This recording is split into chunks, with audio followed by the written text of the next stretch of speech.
Hello, good morning. This is Good Morning Santa Paula, and I'm Peggy Kelly with Santa Paula Times, and I'm here today with Dr. Ed Cora, who's the superintendent of the Santa Paula Unified School District.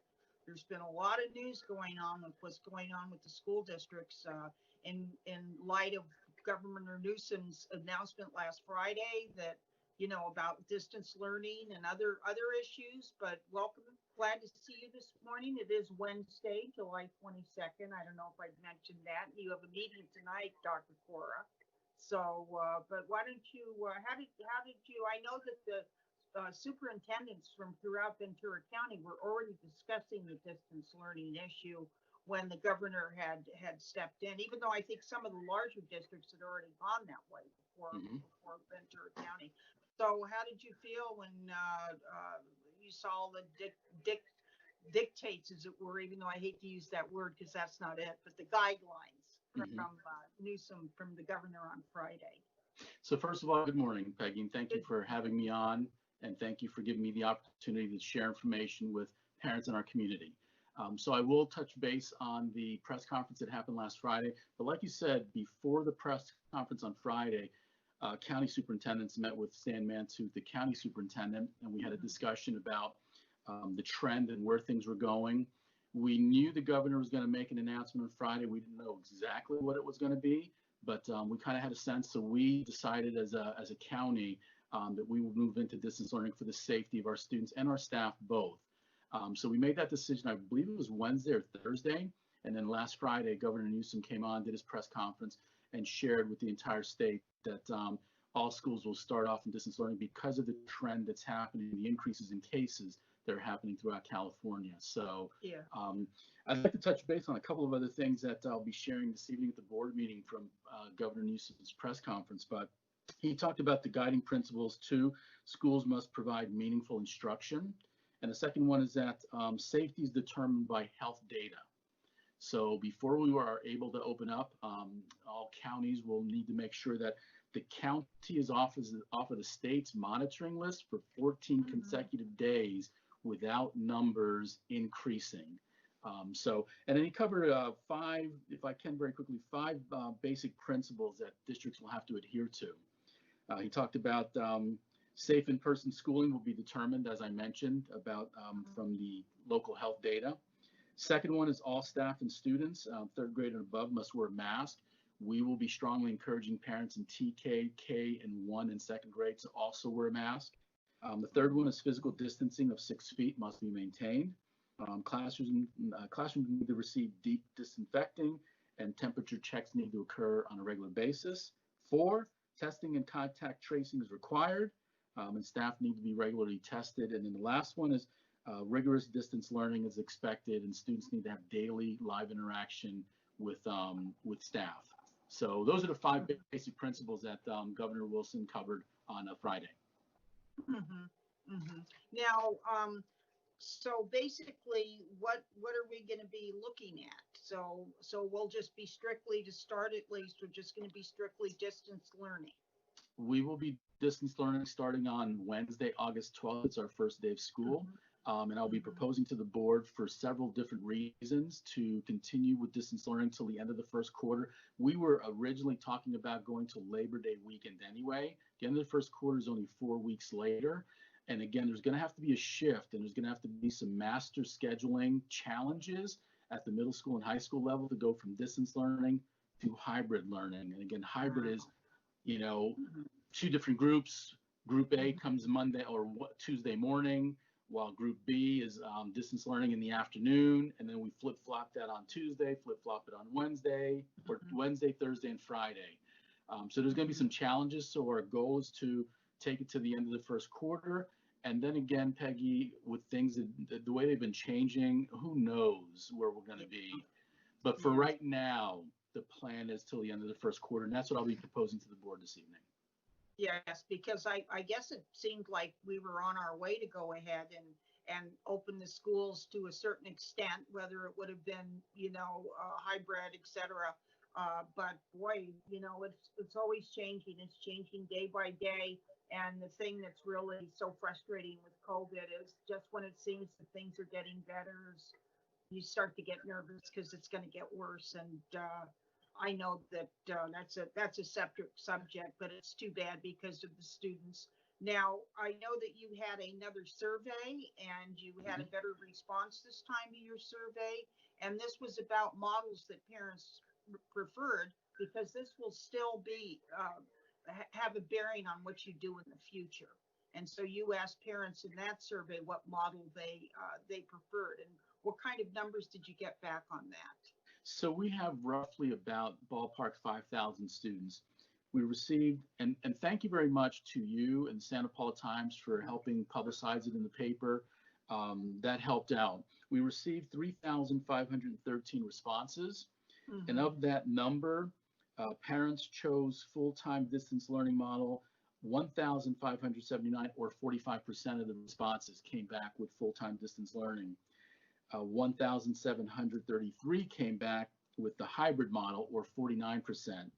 So 45%, 49%, and then the last one was 6%, or 201 came back with independent study. So again, it's a good response. We didn't get everyone, but more than half, and quite a bit. And so this is going to help us move along. I'm going to go back. You used the word a little while ago that is important. Use the word frustrating. And I have to say, I try to stay positive, but it has been frustrating, Peggy, because we want to get our kids back in school.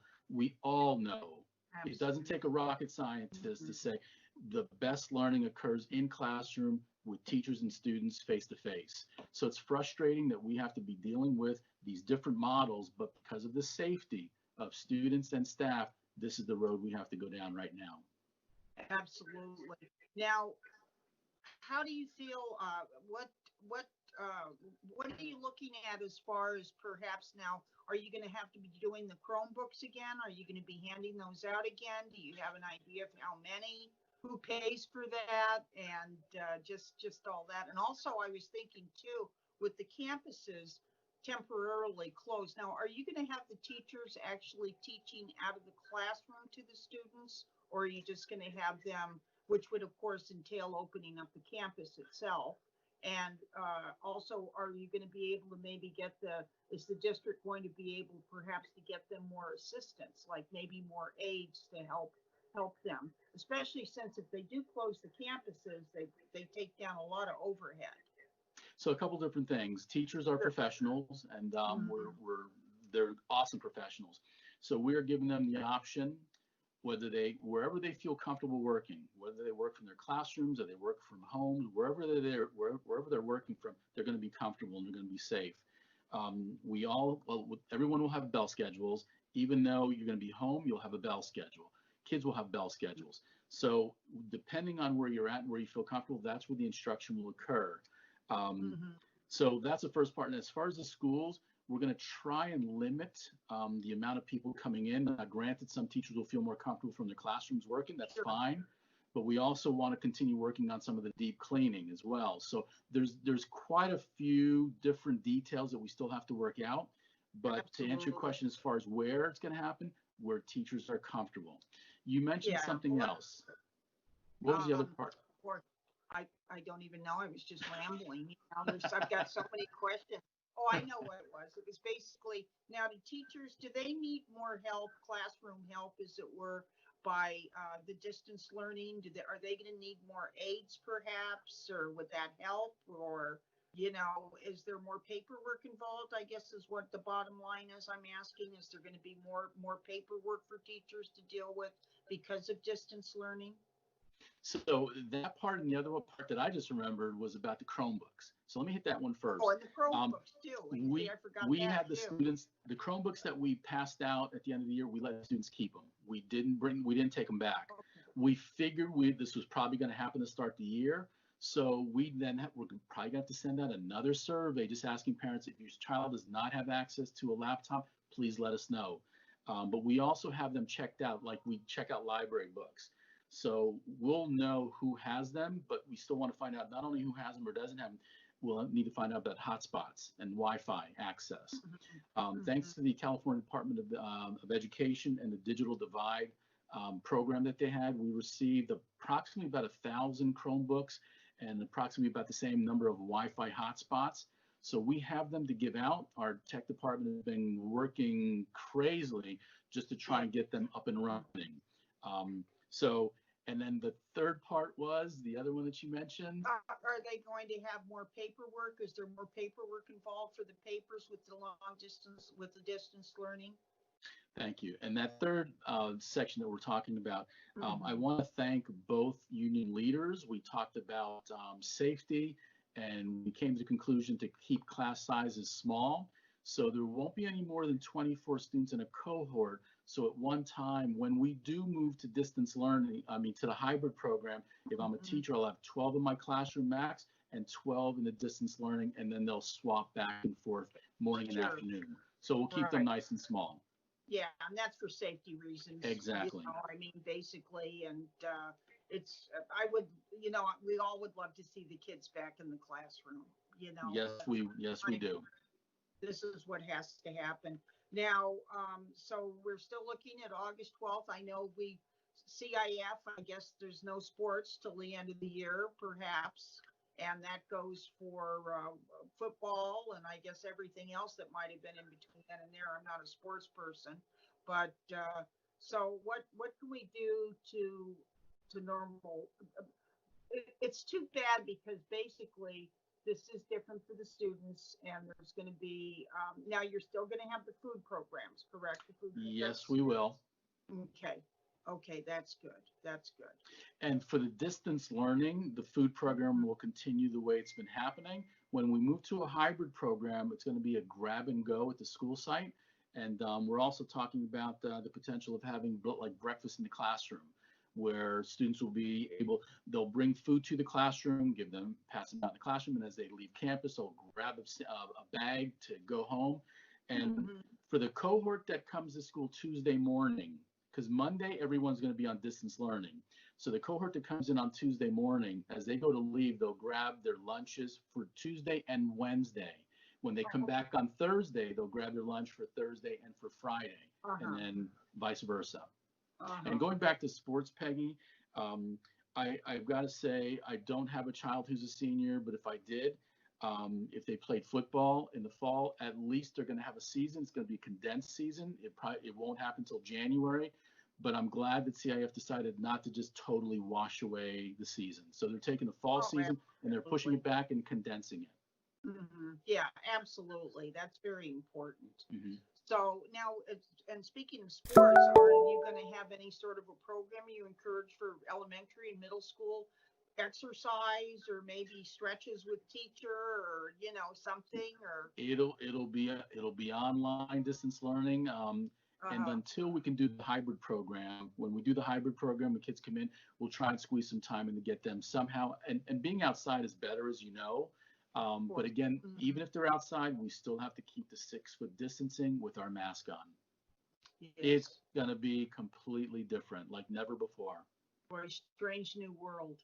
Yeah. Yes, we are. Yes, we are. Yes. Or as I called it the other day, business as unusual. So absolutely. Okay. Well, is there anything else you'd like to add, Ed, that I didn't ask you, or anything you'd just like to state? I'd like to come back and say what I typically say, and that is I want to thank our Board of Trustees for their support. And also I want to thank the union leadership for both certificated and classified staff, as well as our administrators, all working together to make this craziness happen. We have a positive mindset. We're going to make it happen. Even though we all don't know it's not the ideal way to educate students, we're going to make it happen to the best of our ability, give them what we can, and we look forward to the day that they can come back. We look forward to seeing our students live. That's great. Yeah, that's great. That's great. Okay, well, let us know. We'll be in touch, and we'll have you back soon. And thank you so much. Thanks, Peggy. Appreciate it. And once again, I'm Peggy Kelly with the Santa Paula Times, and this is Good Morning Santa Paula. Be sure to visit kadytv.net and subscribe when you're there. It helps bring more programming. And also, this will be on Government Channel 10. So you've got a lot of ways to watch this interview today with Dr. Cora, who's in charge of 5,000 plus students in Santa Paula facing a lot of challenges. Thanks again so much, Ed, and you take care. Thank you. Stay well. Stay well. Thank you. You too. Bye-bye.